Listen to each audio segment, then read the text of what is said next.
S'il vous plaît, je vous interromps. Marine Le Pen vient d'arriver sur l'estrade à Hénin-Beaumont où elle s'apprête à prendre la parole. On part à Hénin-Beaumont. Il me soit permis de remercier les électeurs qui nous ont fait confiance et nos militants qui se sont dépensés sans compter. Avec 25 ans d'absence illégitime et antidémocratique au Parlement, malgré son incontestable représentativité durant toutes ces années, le mouvement national fait à nouveau son entrée à l'Assemblée.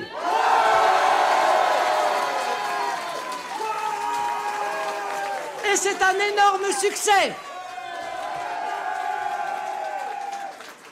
Quant à moi, avec 49,9%, soit 114 voix d'écart, seul contre tous, des voix qu'il faudra probablement recompter lorsque l'on sait la manière dont fonctionnent certaines municipalités, je suis privé d'un siège du fait, il faut bien le dire, d'un redécoupage de la circonscription au bénéfice des socialistes. Ce soir, c'est à M. Guéant que M. Kemel doit adresser ses remerciements.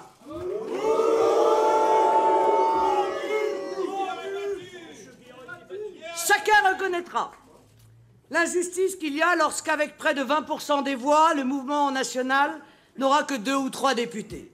Dans le même temps, les écologistes, qui ont recueilli 2,3% des voix au présidentiel, devraient, eux, avoir une vingtaine de députés.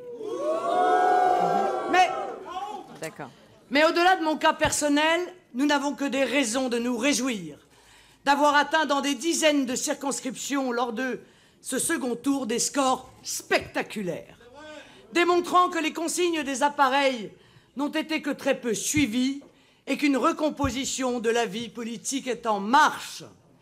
Ce soir, l'UMP paye sa contradiction idéologique et ses compromissions politiques. Le centre disparaît.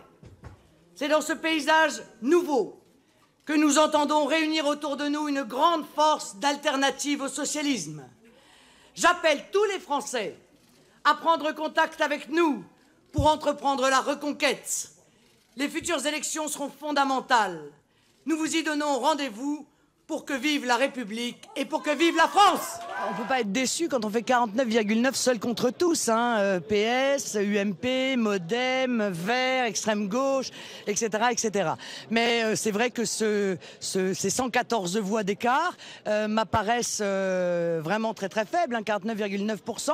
Et donc ça méritera probablement d'aller vérifier de près ce qu'il en est. C'est recompté cette nuit, comment ça se passe concrètement? Non, on va regarder si effectivement il n'y a pas eu des incidents qui méritent un recours. Est-ce que vous avez des soupçons? Non, oui, mais enfin, je veux dire, quand il y a des mairies communistes, on a toujours des soupçons, permettez-moi, on les connaît quand même, et ils ont une belle tradition en la matière.